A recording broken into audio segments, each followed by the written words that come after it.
أباهم عشاء يبكون قالوا يا أبانا إنا ذهبنا نستبق وتركنا يوسف عند متاعنا فأكله الذئب وما أنت بمؤمن لنا ولو كنا صادقين وجاءوا على قميصه بدم كذب قال بل صبرت لكم أنفسكم أمرا فصبر جميل والله المستعان على ما تصفون وجاءت سيارة فأرسلوا واردهم فأدلى دلوه قال يا بشرى هذا غلام وأسروه بضاعة والله عليم بما يعملون وشروه بثمن بخس دراهم معدودة وكانوا فيه من الزاهدين۔ سورہ یوسف کی ان آیات میں اس واقعے کی قدر وضاحت کے ساتھ تفصیل بیان فرمائی گئی ہے، جو پیچھے حضرت یوسف علیہ السلام کی کے خواب سے متعلق گزرا تھا۔ پہلے میں ان آیات کا ترجمہ پیش کرتا ہوں، اس کے بعد اس کی ضروری تشریح عرض کرنے کی کوشش کروں گا انشاءاللہ۔ ترجمہ یہ ہے، حقیقت یہ ہے کہ جو لوگ تم سے یہ واقعہ پوچھ رہے ہیں ان کے لیے یوسف اور ان کے بھائیوں کے حالات میں بڑی نشانیاں ہیں۔ یہ اس وقت کا واقعہ ہے جب یوسف کے ان سوتیلے بھائیوں نے آپس میں کہا تھا کہ یقینی طور پر ہمارے والد کو ہمارے مقابلے میں یوسف اور اس کے حقیقی بھائی بنیامین سے زیادہ محبت ہے، حالانکہ ہم ان کے لیے ایک مضبوط جتھا بنے ہوئے ہیں۔ ہمیں یقین ہے کہ ہمارے والد کسی کھلی غلط فہمی میں مبتلا ہیں۔ اب اس کا حل یہ ہے کہ یوسف کو قتل ہی کر ڈالو یا اسے کسی اور زمین میں پھینکاؤ تاکہ تمہارے والد کی ساری توجہ خالص تمہاری طرف ہو جائے، اور یہ سب کرنے کے بعد پھر نیک بن جاؤ۔ انہی میں سے ایک کہنے والے نے کہا، یوسف کو قتل تو نہ کرو، البتہ اگر تمہیں کچھ کرنا ہی ہے تو اسے کسی اندھے کنویں میں پھینکاؤ تاکہ کوئی قافلہ اسے اٹھا کر لے جائے۔ چنانچہ ان بھائیوں نے اپنے والد سے کہا کہ ابا، یہ آپ کو کیا ہو گیا ہے کہ آپ یوسف کے معاملے میں ہم پر اطمینان نہیں کرتے؟ حالانکہ اس میں کوئی شک نہ ہونا چاہیے کہ ہم اس کے پکے خیر خواہ ہیں۔ کل آپ اسے ہمارے ساتھ تفریح کے لیے بھیج دیجئے تاکہ وہ کھائے پیے اور کچھ کھیل کود لے، اور یقین رکھیے کہ ہم اس کی پوری حفاظت کریں گے۔ یعقوب نے کہا، تم اسے لے جاؤ گے تو مجھے اس کی جدائی کا غم ہوگا، اور مجھے یہ اندیشہ بھی ہے کہ کسی وقت جب تم اس کی طرف سے غافل ہو تو کوئی بھیڑیا اسے کھا جائے۔ وہ بولے، ہم ایک مضبوط جتھے کی شکل میں ہیں، اگر پھر بھی بھیڑیا اسے کھا جائے گا تو ہم تو بالکل ہی گئے گزرے ہوئے۔ پھر ہوا یہ کہ جب وہ ان کو ساتھ لے گئے اور انہوں نے یہ طے کر ہی رکھا تھا کہ انہیں ایک اندھے کنویں میں ڈال دیں گے، چنانچہ ڈال بھی دیا، تو ہم نے یوسف پر وحی بھیجی کہ ایک وقت آئے گا جب تم ان سب کو جتلاؤ گے کہ انہوں نے کیا کام کیا تھا، اور اس وقت انہیں پتہ بھی نہ ہوگا کہ تم کون ہو۔ اور رات کو وہ سب اپنے باپ کے پاس روتے ہوئے پہنچ گئے، کہنے لگے، ابا جی یقین جانیے ہم دوڑنے کا مقابلہ کرنے چلے گئے تھے اور ہم نے یوسف کو اپنے سامان کے پاس چھوڑ دیا تھا، اتنے میں ایک بھیڑیا اسے کھا گیا، اور آپ ہماری بات کا یقین نہیں کریں گے چاہے ہم کتنے ہی سچے ہوں۔ اور وہ یوسف کی قمیص پر جھوٹ موٹ کا خون بھی لگا کر لے آئے۔ ان کے والد نے کہا بلکہ تمہارے دلوں نے اپنی طرف سے ایک بات بنا لی ہے، اب تو میرے لیے صبر ہی بہتر ہے، اور جو باتیں تم بنا رہے ہو ان پر اللہ ہی کی مدد درکار ہے۔ اور دوسری طرف وہاں اس کنویں کے پاس جہاں یوسف علیہ السلام کو ڈالا گیا تھا، ایک قافلہ آیا۔ قافلے کے لوگوں نے ایک آدمی پانی لینے کے لیے بھیجا اور اس نے اپنا ڈول کنویں میں ڈالا تو وہاں یوسف علیہ السلام کو دیکھ کر پکار اٹھا کہ لو خوشخبری سنو، یہ تو ایک لڑکا ہے۔ اور قافلے والوں نے انہیں ایک تجارت کا مال سمجھ کر چھپا لیا، اور جو کچھ وہ کر رہے تھے اللہ کو اس کا پورا پورا علم تھا۔ اور پھر انہوں نے یوسف کو بہت کم قیمت میں بیچ دیا، جو گنتی کے چند درہموں کی شکل میں تھی، اور ان کو یوسف سے کوئی دلچسپی نہیں تھی۔ یہ ترجمہ ہے اس رکوع کا جو میں نے آپ کے سامنے تلاوت کیا۔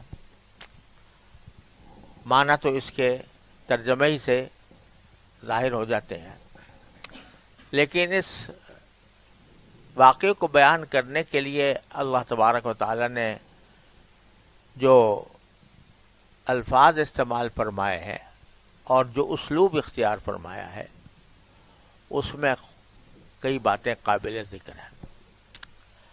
سب سے پہلے تو یہ فرمایا کہ لقد کان فی یوسف اخوتہ آیات للسائلین۔ شروع میں ایک تنبیہ اللہ تعالی نے بتا دی کہ یوسف علیہ السلام اور ان کے بھائیوں کے قصے میں بہت سی نشانیاں ہیں،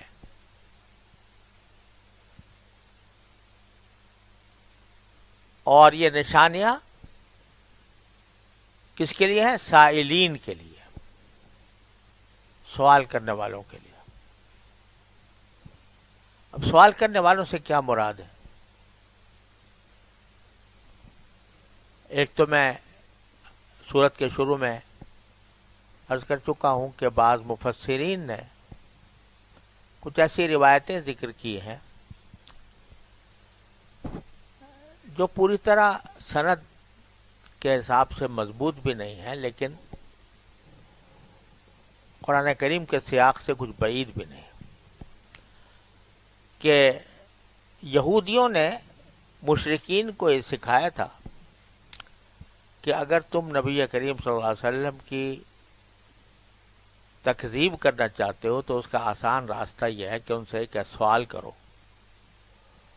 اور سوال کر کے ان سے پوچھو کہ بنو اسرائیل کو مصر سے، کنعان سے نکل کر مصر کے آنے کا کیا واقعہ تھا۔ تو وہ بتا نہیں سکیں گے، اس لیے عاجز ہو جائیں گے، تو ان کی معاذ اللہ دعوی رسالت کی کلی کھل جائے گی۔ چنانچہ مشرکین نے نبی کریم صلی اللہ علیہ وسلم سے یہ سوال کیا، اور سوال کر کے پھر اس کے جواب میں آیتیں نازل ہوئی۔ تو سائلین سے مراد وہ لوگ ہیں جنہوں نے یہ بات آپ سے پوچھی کہ مصر، بنی اسرائیل کے مصر جانے کا کیا واقعہ ہے۔ تو قرآن کریم یہ فرما رہا ہے کہ اس واقعے میں جو ہم بیان کر رہے ہیں یہ بہت سی عبرتیں ہیں ان پوچھنے والوں کے لیے۔ ایک عبرت تو یہی کہ یہ واقعہ آپ کو معلوم ہونے کا کوئی راستہ تھا ہی نہیں، کیسے پتہ چلتا؟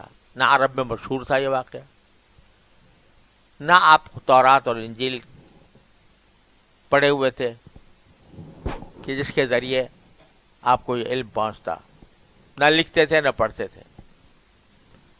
تو ایک تو بڑی نشانی یہ ہے ان پوچھنے والوں کے لیے کہ اس سے ثابت ہو گیا کہ نبی کریم صلی اللہ علیہ وسلم اللہ کے سچے پیغمبر ہیں.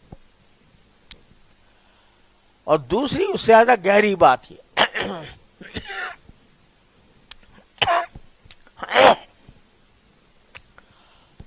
گہری بات یہ ہے کہ یہ یوسف علیہ السلام اور ان کے بھائیوں کا جو پورا واقعہ ہے یہ خود قریش مکہ کے لیے بہت بڑی عبرت ہے کہ نبی کریم صلی اللہ علیہ وسلم کی مثال یوسف علیہ السلام کی ہے، اور قریش کے لوگ جو آپ ہی کے قبیلے، آپ ہی کی برادری، آپ ہی کے خاندان کے لوگ تھے، وہ برادران یوسف کی طرح ہیں کہ جیسے یوسف علیہ السلام کے بھائیوں نے ان کے ساتھ دشمنی میں کوئی کسر نہیں چھوڑی اور ان کو ایسی جگہ ڈال کے چلے آئے کہ جہاں سے ان کا زندہ رہنا بھی ایک معجزہ ہوتا، لیکن آخر کار وہ مغلوب ہوئے اور حضرت یوسف علیہ السلام کو اللہ تبارک و تعالی نے وہ عزت و شوکت عطا فرمائی کہ سب ان کے آگے جھکے. تو ان سائلوں کے لیے جو یہ سوال کر رہے ہیں یوسف اور ان کے بھائیوں کے بارے میں بڑی نشانیاں ہیں، بڑی عبرتیں ہیں. یہاں جو خاص طور پر بھائیوں کا ذکر کیا، میں کہہ سکتے ہیں یوسف علیہ السلام کے قصے میں بڑی نشانیاں ہیں، لیکن یہاں فرمایا جا رہا ہے کہ یوسف اور ان کے بھائیوں کے درمیان کے بارے میں بہت سی نشانیاں ہیں سوال کرنے والوں کے لیے، اگر وہ اس پہ غور کریں. اشارہ یہ بھی دیا جا رہا ہے کہ آج تم ان کی بڑی مخالفتیں کر رہے ہو، آج تم نے ان کے اوپر زندگی اجیرن کر رکھی ہے، اذیتیں پہنچا رہے ہو، لیکن جس طرح یوسف کے بھائیوں نے ان کے ساتھ زیادتیاں کی تھیں، اسی طرح تم زیادتیاں کر رہے ہو اس ذات کے لیے جو یوسف علیہ السلام سے کہیں زیادہ افضل و اعلیٰ اور برتر ہے. تو جس طرح بھائیوں کا جو انجام ہوا تھا وہی تمہارا بھی انجام ہونے والا ہے. لقد کان فی یوسف اخوتہ آیات للسائلین. اب آگے واقعہ بیان فرمایا جا رہا ہے اذ قالوا لیوسف واخوہ احب الی ابینا منا.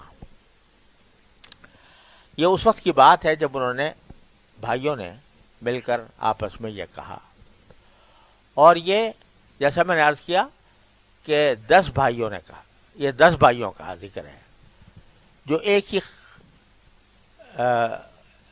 ہی ماں کے بیٹے تھے. لیا، حضرت لیا رضی اللہ عنہ، وہ حضرت یعقوب علیہ السلام کی پہلی بیوی تھی. ان سے یہ 10 اولاد تھی. اور اس کے بعد پھر نبی کریم حضرت یعقوب علیہ السلام نے راحیل سے نکاح کیا تھا، اور ان سے یہ 2 بیٹے پیدا ہوئے تھے، یوسف علیہ السلام اور بنیامین. تو یہ جو ذکر آ رہا ہے یہ 10 بھائیوں کا ہے کہ انہوں نے آپس میں یہ بات کہی کہ لیوسف واخوہ احب الی ابینا منا، کہ یوسف اور ان کے بھائی یعنی حقیقی بھائی،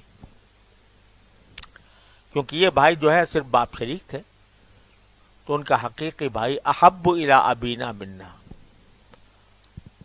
وہ ہمارے باپ کو زیادہ محبوب ہے ہمارے مقابلے میں. وَنَحْنُ عُصْبَةٌ، جبکہ ہمیں ایک پورا جتھا ہے. عصبہ کہا جاتا ہے ایک جماعت کو اردو عربی زبان میں، اور عام طور سے اس جماعت کو کہتے ہیں جو کسی کی مدد اور کسی کی نصرت کے لیے انسان کے پاس رہتی ہو. تو اس کا بہترین ترجمہ جتھا جتھا اسی کام کے لیے ہوتا ہے کہ اپنی اجتماعی قوت سے وہ کسی کی حمایت کرے یا کسی کی مخالفت کرے. تو بتلانے کا ان کا مقصد یہ تھا کہ یہ دونوں بیٹے، چاہے یوسف علیہ السلام ہو یا بنیامین، یہ دونوں تو بچے ہیں اور آپ کی کوئی بہت زیادہ مدد نہیں کر سکتے. آپ کے اوپر اگر کوئی حملہ آور ہو جائے تو کوئی دفاع کے قابل نہیں ہے. ہم ایک جتھا ہیں آپ کا، بڑے ہیں اور آپ کے کاموں میں ہاتھ بٹانے والے ہیں. تو اس لیے ہونا تو یہ چاہیے تھا کہ آپ کی زیادہ توجہ اور زیادہ محبت ہماری طرف ہو، لیکن ہم دیکھتے ہیں کہ آپ کی محبت اور توجہ زیادہ ان دو چھوٹے بچوں کی طرف ہے. تو یہ آپس میں باتیں کر رہے ہیں کہ ہمارے باپ کا یہ معاملہ ہے. ان ابانا لفی ضلال مبین، اور اتنا زبردست جملہ کہا کہ ہمارے والد جو ہیں وہ کھلی، لفظی ترجمہ تو یہ ہوگا کہ کھلی گمراہی میں ہیں. ضلال کا لفظ معنی میں گمراہی کیا آتا ہے، لیکن بعض اوقات کسی بھی غلط فہمی کو بھی ضلال کہہ دیا جاتا ہے. تو یہاں پر زیادہ مناسب لفظ یہ ہے کہ اس کو ترجمہ غلط فہمی سے کیا جائے، کیونکہ ضلال کے معنی کیا ہوتے ہیں؟ صحیح راستے سے ہٹ جانا.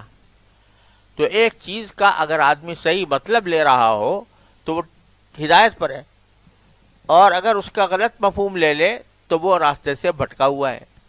تو وہی معنی یہاں پر بھی ہے کہ غلط فہمی میں مبتلا ہے. لہذا انہوں نے آپس میں یہ مشورہ کیا کہ اقتلوا یوسف او اطرحوا ارضا یخل لکم وجہ ابیکم. دو تجویزیں ہیں، یا تو ان کو قتل ہی کر ڈالو، صحیح ختم ہو جائے، او اطرحوا ارضا، یا ان کو کسی ایسی زمین میں پھینک آؤ، دور دراز کی کہیں زمین جس کا کوئی تعلق یہاں سے کنعان سے نہ ہو اور نہ باپ کے ساتھ اس کا کوئی قرب باقی رہے.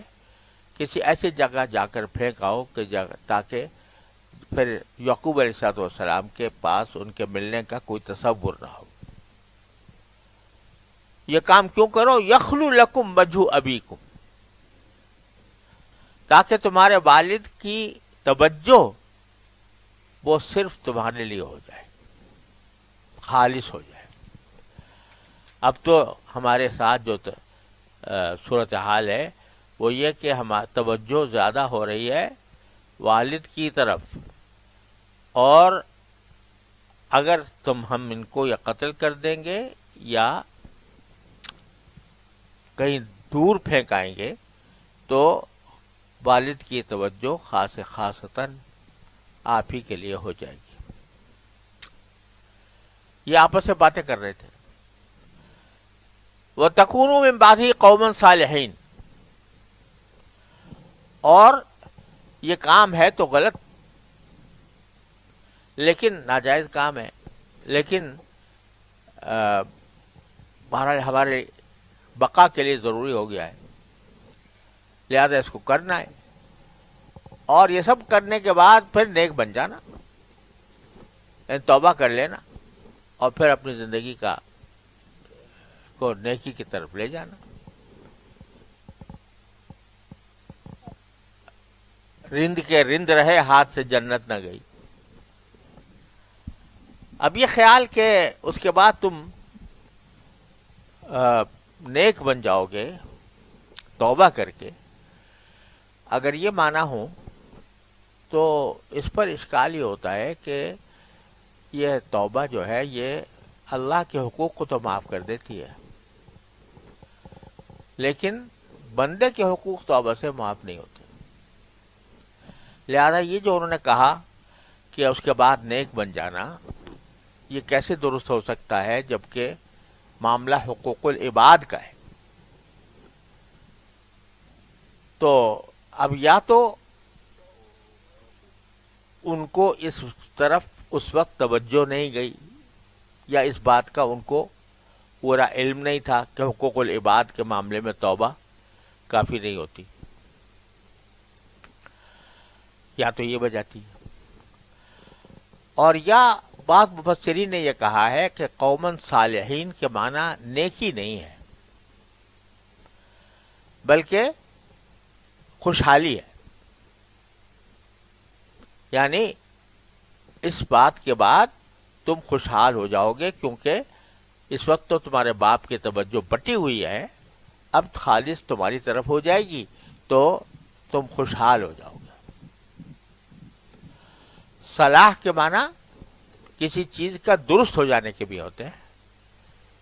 تو تمہاری زندگی میں جو الجھن پیش آ رہی ہے اس سے نکل جاؤ گے، تم پھر صحیح حالت پر آ جاؤ گے، خوشحالی کی حالت پر آ جاؤ گے.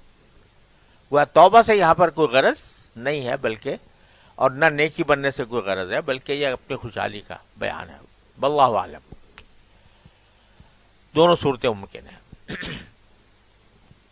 تو زیادہ تر لوگوں نے تو یہی رائے دی کہ یا قتل کرو یا کہیں باہر پھینکاؤ. لیکن قال قائل منہم، ان میں سے ایک کہنے والے نے کہا، اور روایات سے معلوم ہوتا ہے کہ یہ جو حضرت یعقوب علیہ السلام کے جو بیٹے لیا کے بطن سے تھے، ان میں سے سب سے بڑے تھے یہودا. ان کا نام یہودا تھا. وہ شروع ہی سے حضرت یوسف کے ساتھ اس زیادتی پر مطمئن نہیں تھے. تو یہاں اشارہ انہی کی طرف ہے کہ ان میں سے ایک کہنے والے نے کہا کہ لا تقتلوا یوسف، یوسف کو قتل نہ کرو، وَأَلْقُوهُ فِي غَيَابَةِ الْجُبِّ، البتہ ان کو کسی کنویں کے اس حصے میں پھینکاؤ جس میں پانی نہیں ہوتا. غیابہ اصل میں اس چیز کو کہتے ہیں کہ کوئی بھی چیز جو آنکھوں سے اوجھل ہو اس کو غیب سے تعبیر کیا جاتا ہے. لیکن کنویں کے ساتھ یا گڑھے کے ساتھ جب غیابہ کا لفظ استعمال ہوتا ہے تو اس کا مطلب یہ ہوتا ہے کہ اس کنویں کے نیچے پانی سے اوپر ایک طاق جیسا ہوتا ہے، وہ خشک ہوتا ہے، پانی وہاں تک نہیں آیا ہوا ہوتا. جہاں تک پانی ہے اس سے اوپر اس کے دیوار میں ایک طاق بنا ہوتا ہے، اتنا بڑا طاق کہ جس میں کوئی بیٹھ بھی سکتا ہے. تو وہ مراد ہے غیابت سے کہ ان کو ایسا کرو کہ بجائے نہ تو قتل کرو نہ پانی میں پھینک کے اس کو بالکل ہی غرق کرو، البتہ اگر ایسا کرنا ہی ہے تو کیا کرو کہ اس کنویں کے یا گڑھے کے اس حصے میں ان کو رکھ دو جو پانی سے خالی ہوگا. تو یلتقط ہو بعض السیارہ، اس کا نتیجہ یہ ہوگا کہ کوئی قافلے والا آپ کو وہاں سے اٹھا لے گا. یعنی کوئی قافلے والا آئے گا، پانی ڈالے گا، پانی نکالنے کے لیے ڈول ڈالے گا، تو اس وقت ان کو موقع مل جائے گا اس ڈیل کے ساتھ باہر آنے کا. تو یہ باہر آ جائیں گے اور کوئی قافلے والا ان کو لے جائے گا کہیں. ان کنتم فاعلین، اگر تمہیں کرنا ہی ہے تو.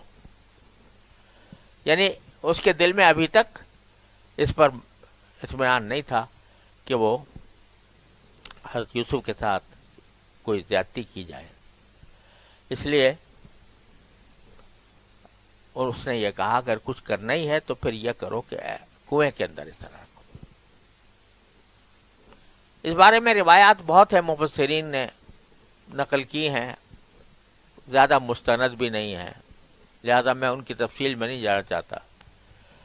کہ جب یوسف علیہ السلام کو لے کر نکلے تو وہ ایک پہلے مارتا تھا، پھر دوسرا مارتا تھا، پھر تیسرا مارتا تھا، اور یہاں تک کہ پھر یہودا کے پاس جا کر وہ پناہ لیتے تھے اور یہودا ان کو بچاتا تھا وغیرہ وغیرہ. بہت سارے قصے اس میں مفسرین نے بیان کیے ہیں، لیکن ان کا درجہ استناد کوئی زیادہ نہیں ہے. قرآن نے اتنی بات بروائی ہے کہ ایک شخص تھا کہ جو حضرت یوسف علیہ السلام کی کسی قدر حمایت کر رہا تھا. اور انہی روایتوں میں یہ بھی ہے کہ جب ان کو کنویں کے اس حصے میں رکھ دیا تو 3 دن رہے وہاں پر. تو یہودا روزانہ کھانا لے جا کر ان کو پہنچایا کرتا تھا. یہ بھی روایتوں میں آیا ہے. واللہ سبحانہ وتعالی. بہرحال قرآن نے اتنا کہا ہے کہ ان میں سے ایک شخص جو ہے وہ ان کے ساتھ ہمدردی رکھتا تھا اور اس نے قتل کرنے سے منع کیا. تو یہ انہوں نے آپس میں تجویز کیا. چنانچہ اس مجلس مشاورت کے بعد وہ گئے اپنے والد کے پاس. قالو، اور جا کر ان سے کہا، یا ابانا ما لک لا تأمنا علی یوسف،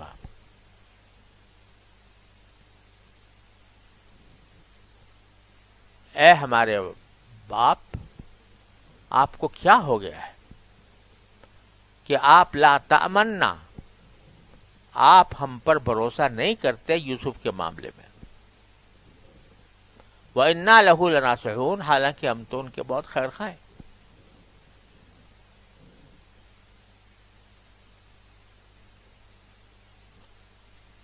یہاں ذرا سی بات یہ بھی قابل غور ہے کہ جب باپ سے خطاب کیا جاتا ہے تو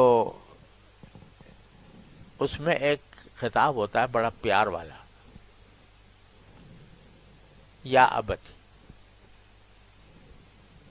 اور یوسف علیہ السلام نے جب اپنا خواب سنایا تھا تو یہی کہا تھا، یا ابتی انی رأیت 11 کوکبا. اور ایک ہے یا ابی، یا ابانا، اے ہمارے باپ. تو اس میں جتنا پیار ہے یا ابانا